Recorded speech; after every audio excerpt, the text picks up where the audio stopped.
Would you get in your car at 2 a.m. because someone you don't know whispered for help? Most people wouldn't. But sometimes the road to healing begins with a decision no one understands, not even you. It had been another long, unforgiving day. Malik Rivers stood over a chipped kitchen sink in his cramped apartment on the south side of Newark, scrubbing grease-stained plates under lukewarm water. His fingers, calloused from hours at the auto repair shop, stung with every motion. The rain outside lashed at the windows like it was trying to break in. In the adjacent bedroom, his 9-year-old daughter, Amara, had finally drifted off after waking from her third nightmare that week. Malik had soothed her the only way he knew how, with a grilled cheese sandwich, a warm hug, and a made-up story about a brave rabbit outwitting a pack of wolves in a thunderstorm. When she finally fell asleep, clutching her tattered stuffed bunny, he sat beside her for a while, just listening to the rise and fall of her breathing. The clock on the microwave blinked, 1:56 a.m. He poured the last of the coffee from the pot into a chipped mug and stared out into the storm. Then the phone rang. Unknown caller. His first thought was to ignore it. Nothing good comes from a call at this hour. But then again, nothing good ever came from most of his days lately. Something made him answer anyway. Hello. There was a pause. Then a woman's voice, cracked and trembling, barely audible over the rain. Please, I didn't mean to call, but 14 Sycamore Ridge. I can't breathe. Please. Click. The line went dead. Malik lowered the phone slowly. The apartment fell silent except for the distant hum of the fridge and the rain's drumbeat on the windows. He could have brushed it off. A wrong number, a prank, someone else's emergency, not his problem. But something about the way she said please stuck in his chest. He glanced at Amara, curled beneath the space-themed blanket they'd found at a second-hand shop. She was sleeping soundly now. He kissed her forehead. I'll be back soon, little moon, he whispered. He threw on a coat, grabbed his keys, and stepped out into the storm. Sycamore Ridge was a part of town he knew only by rumor. It sat above the city like a forgotten crown, where old families built homes out of stone and silence. The kind of place where a man like Malik rarely had reason to go. But his GPS led him past iron gates and ivy-covered signs until he found himself staring at a rusted entrance barely open. 14 Sycamore Ridge. He paused. Everything about this felt wrong. But then he remembered her voice, the way it had splintered. He drove up the narrow, winding driveway, the trees on either side clawing at his headlights. At the top stood a mansion that had once been magnificent, but now sagged under the weight of time. Stone walls, tarnished fixtures, and windows that looked like eyes half closed in grief. He climbed the steps and knocked. No answer. He knocked again. The door creaked open. A woman appeared. She looked like someone caught between two dreams. Her hair was soaked, clinging to her face, and she wore a silk robe that fluttered around her like a ghost. Her eyes were red, not just from tears, but from years of them. You're not him, she whispered. I got a call, Malik said gently. A woman said she couldn't breathe. She blinked at him as if waking up. The glass in her hand slipped and shattered on the marble floor. She swayed. Malik caught her before she fell. Inside, the house was quiet and hollow. A grand chandelier hung above them, dusty and dim. Books were stacked on every surface, some covered in cobwebs. A fireplace sat cold beneath a crumbling portrait of a man who looked like he'd never smiled. Malik eased her onto the couch. She clutched a throw blanket to her chest, her breathing still uneven. I didn't mean to call you, she said after a moment. I was trying to reach my therapist. I guess I hit the wrong number. Well, Malik said, settling into the nearby chair. Some wrong numbers are worth answering. She glanced at him, surprised by the calm in his voice. Celeste. My name is Celeste Whitmore. That name stirred something. Headlines. A plane crash. A tragedy involving one of the wealthiest families in the tri-state area. She had survived, and now she was surviving again. Alone. I'm Malik. Why did you come, she asked. He thought for a moment, then said, because someone sounded like they needed not to be alone. And I know that feeling. The fire crackled as it began to take life again. Malik had found dry logs stacked by the hearth, a box of matches untouched for years. As the room warmed, so did the silence. She looked at him differently now, less like a stranger and more like something unfamiliar, but welcome. "Would you like to stay a while?" she asked. "Yeah," he said softly. "I think I would." Outside, the storm began to fade. Inside, something else began to grow. Not loudly, not quickly, but with quiet certainty. The kind of beginning you don't realize is a beginning until much, much later. There's something strange about returning to a house you never belonged to, only to realize part of it waited for you. Malik didn't plan to go back. Honestly, after that first night, the wrong call, the silence, the shattered glass, he told himself it was a one-time thing. He had no business stepping into lives that looked like marble and chandeliers while his own was made of duct tape and bills. But the next evening, after picking Amara up from school and heating up canned soup, his daughter looked up from the kitchen table and said, "Daddy, you've been thinking a lot today." He blinked. "What makes you say that?" "You stir your soup when you're thinking, but you never eat it." That night, after she was asleep and the city buzzed beneath his window, Malik stood with the phone in his hand. The number was still saved under unknown. His thumb hovered. He didn't call. But 2 days later, he drove back. Sycamore Ridge was quieter in daylight. The moss on the steps looked greener, not so much like rot, more like memory. When he knocked, he half expected no answer. The door opened before he could knock a second time. Celeste stood there barefoot again, but in jeans this time, in a faded sweater. Her hair was tied back, face bare. She looked at him like she hadn't stopped thinking either. "I wasn't sure you'd come back," she said. "I wasn't sure either," Malik admitted. She stepped aside, opening the door wider. "Do you want coffee?" "I always want coffee," he said, smiling. She smiled too. It was a small one, but it didn't look borrowed. The kitchen was still old money elegance. Marble counters dulled by time. A French press tucked behind a silver fruit bowl that held only dust. Malik found beans, ground them, boiled water. "I didn't know how to make it right last time," she said, leaning against the counter, watching him. "You weren't supposed to be hosting," he replied. "You were drowning." She flinched a little but nodded. "Yeah, I was." As he poured the coffee, he asked the question he hadn't dared the first time. "Do you want to talk about what happened?" Celeste stared into her cup. For a long moment, he thought she might ignore him. Then she said, "It was a private jet. My parents and my brother. They were flying to Aspen for the winter. I was supposed to go too, but I backed out last minute. Something in me, I just didn't want to go." Her voice thinned. "I told them I'd come the next day. Just needed space." The silence that followed was thick, the kind you don't rush. "I didn't get on the plane," she continued. "It went down. Wyoming mountains. Bad weather. No survivors." Malik's fingers tightened around his mug. "Celeste, I know people think I should be grateful I wasn't on it, but I feel like a coward, like I abandoned them." "You didn't abandon anyone," he said firmly. "You survived. That's not the same thing." Her eyes met his, tired, bare, but not empty. "No one talks to me like that," she whispered. "I'm not here to decorate your pain," Malik replied. "I just don't believe in letting people drown alone." They walked through the house later.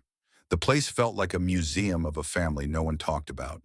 Framed degrees, dusty piano keys, a library where every book was perfectly aligned but unread. "Do you have family?" she asked suddenly. Malik nodded. "My daughter, Amara. She's 9. Smart, stubborn, says she wants to be a marine biologist but hates fish." Celeste laughed softly. "That sounds like someone who just wants to make sense of the world. Or someone who wants to name things she's afraid of," Malik said. "She's still working through the nightmares." "Her mom?" He hesitated. Then, "Gone. Not dead. Just gone. Walked out one morning when Amara was 3 and never came back." Celeste's expression softened. "I'm sorry." "Don't be. I've stopped expecting answers. I just try to build something for my girl that doesn't disappear." He didn't mean to say that much, but Celeste didn't look at him with pity. She nodded like she understood. "Maybe you should bring her here sometime," she said. Malik blinked. "This place? There's a garden, or there used to be." Might be good for her. He wasn't sure if she meant Amara or herself, but he nodded. The next Saturday, he did bring Amara. The girl was quiet in the car at first, hugging her bunny backpack tight. But when they turned onto Sycamore Ridge, she pressed her face to the window. "Whoa," she whispered. "Is this where witches live?" Malik chuckled. "Only the ones who make good tea." Celeste met them at the door. She had tied her hair into a loose braid and wore gardening gloves. "You must be Amara," she said, crouching down with a smile. "Your dad says you like science." Amara tilted her head. "I like stars and volcanoes, but not worms." "Well, that's okay," Celeste said. "I don't like them either, but they're great at making soil rich." That won Amara over. They walked to the garden, or what used to be one. A glass conservatory stood like a forgotten cathedral. Inside, vines curled along the walls, wild and untrimmed. Potted plants sat like ghosts of something once cared for. Amara wandered off to touch everything. Celeste watched her with awe. "She's fearless," she said. "She's pretending to be," Malik corrected, "but pretending's a kind of bravery, too." They worked together for hours. Malik pulling up weeds, Celeste dusting off rusted tools, Amara naming every flower she saw. "This one's moon lily, and that's a space dandelion. And that weird one is Planty McPlantface." Celeste burst out laughing, genuinely, fully, for the first time in years. It echoed. As the sun dipped below the hills, they sat on the porch sipping lemonade. Amara leaned her head on her dad's shoulder and whispered, "I like her." "Me too," he said. Celeste smiled at them from across the steps. "You two bring something into this house I didn't know it needed." "What's that?" Malik asked. "Noise," she said simply, "and a life." That night, back at the apartment, Amara fell asleep almost instantly. Malik stood at the window, staring into the distance where the hills of Sycamore Ridge rose like a dream. He thought about how Celeste had looked as she brushed dirt from her palms, like someone who wanted to remember what it felt like to be needed. His phone buzzed, a text. "Celeste, thank you for today." The house felt less like a memory and more like a maybe. Malik typed back slowly. "Malik, we all need a maybe now and then."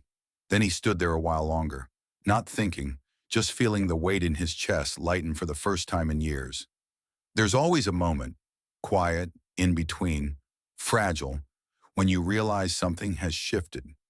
You may not say it out loud, but your silence already knows. The following weeks unfolded like pages in a book none of them knew they were writing. Malik and Amara came back every Saturday, sometimes on Wednesdays too. It started with dropping by to help with the garden, but slowly became coffee on the porch, unpacked boxes in the hallway, and dinners that weren't planned, but somehow always happened. Celeste had even started leaving the gate unlocked. "I guess I trust you," she said one afternoon, her voice casual but her eyes searching. Malik shrugged. "I'd be offended if you didn't." But the truth was, he felt something too. Something he didn't know what to name. Not romance, not yet, but comfort, familiarity, maybe even hope. And Amara, well, she bloomed like the lilies they'd replanted.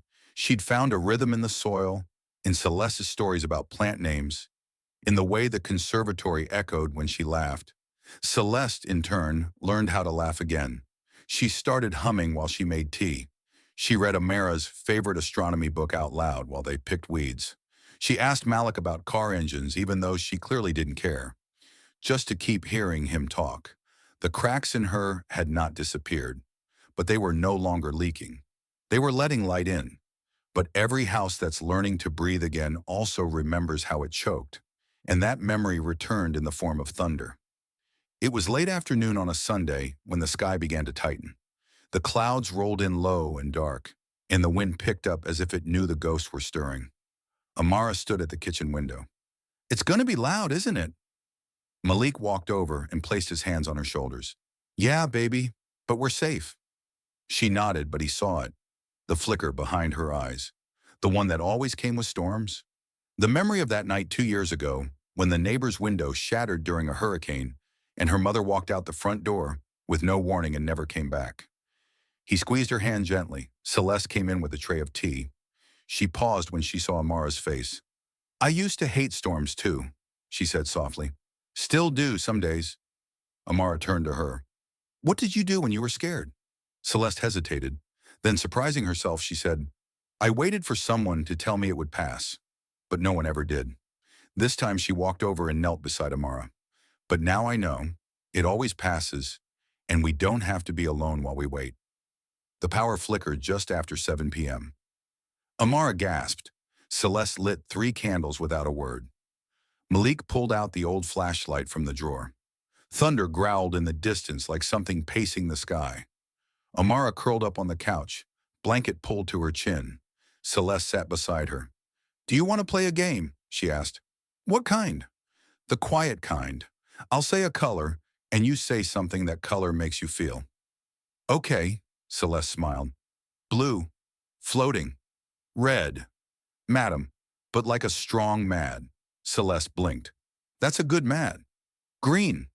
Amara glanced toward the conservatory. Safe. Celeste paused. Me too. Malik stepped out onto the porch to check the generator. The rain had started, slow but steady. He stood in the doorway, staring into the gray. He was used to storms, grew up with them in more ways than one. The kind outside, the kind inside. His father used to say, you can't stop the rain, but you don't let it make you forget your roof. The door creaked behind him. Celeste joined him, arms wrapped tight across her chest. I always thought this house would protect me from the weather, she said. And it didn't. Not the kind that mattered.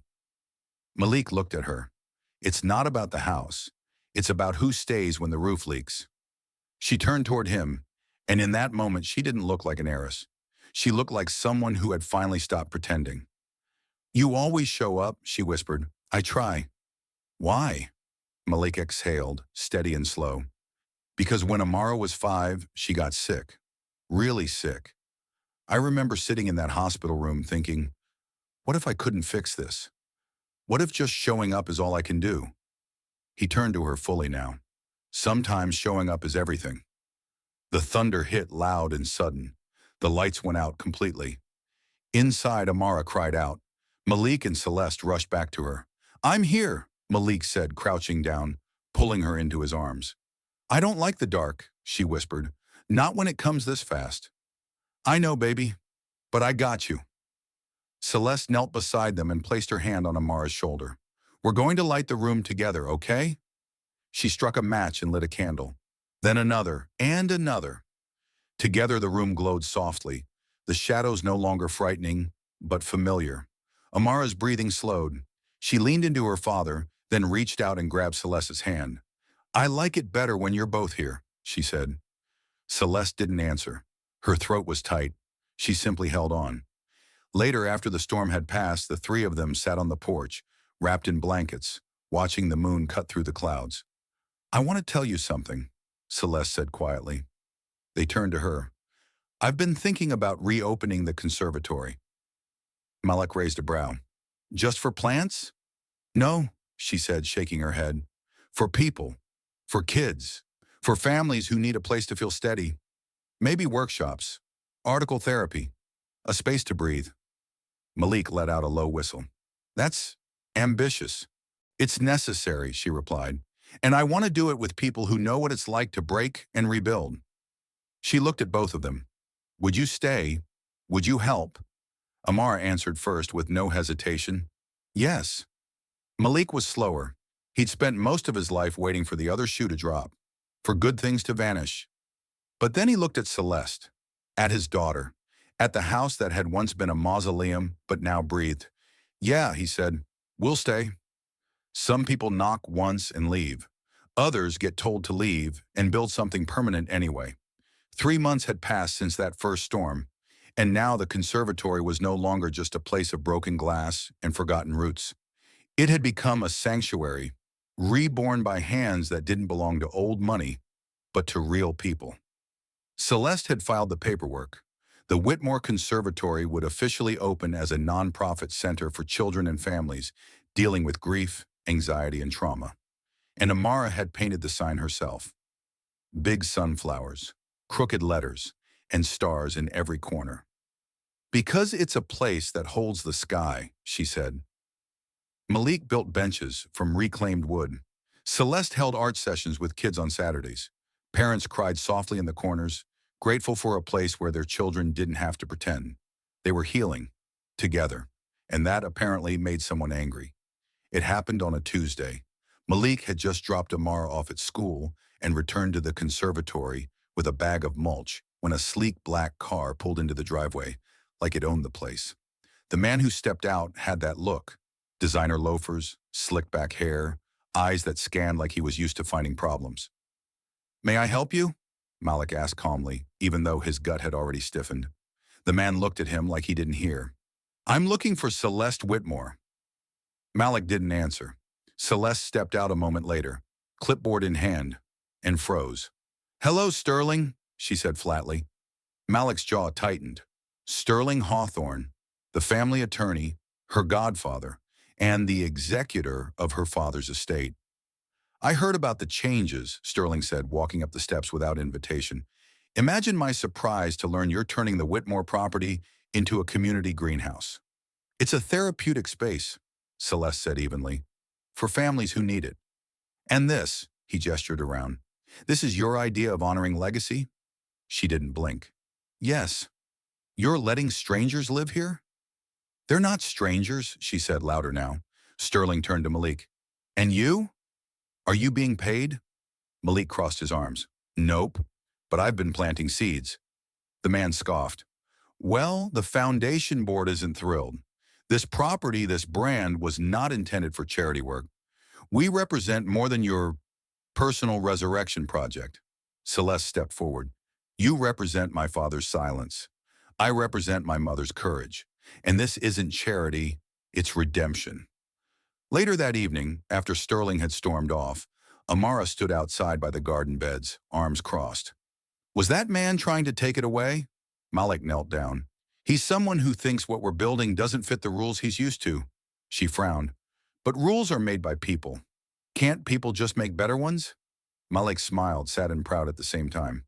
"That's what we're doing." The next day, Celeste called a meeting. They sat at the conservatory table. Celeste, Malik, 2 therapists, 1 local pastor, and a dozen volunteers. "I won't let them shut us down," she said, voice calm but fire underneath. "But if we want to survive, we'll need to go public." "You mean the media?" someone asked. "Yes, not a press release.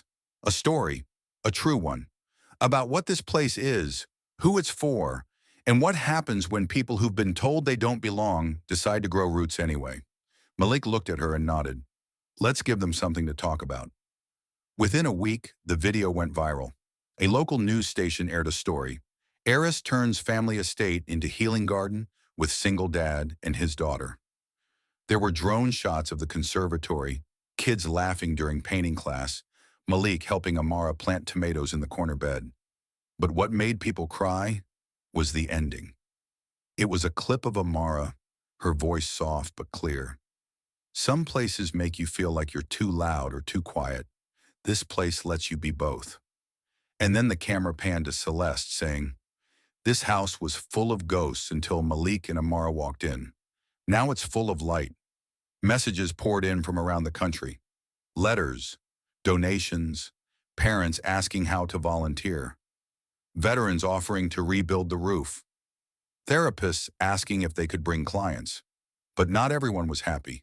Sterling sent a legal letter. Cease all non-family activities on estate property.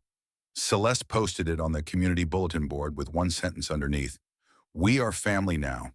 And the day they were supposed to shut down, something extraordinary happened. People showed up. Not 10, not 20, hundreds. Families, strangers, teachers, children holding sunflowers. Some brought candles, some brought letters. One woman drove 4 hours just to say, "My son hasn't spoken in a year. Last week, after visiting here, he whispered, 'Can we go back?' Another man, holding his child with Down syndrome, simply said, 'You made a place where difference isn't scary. That matters more than money ever will.'" Sterling never returned, but the town did, and the conservatory stayed open, because it didn't belong to a family name anymore. It belonged to the people. That night, after everyone had gone, Malik stood by the garden wall where Amara's mural had grown.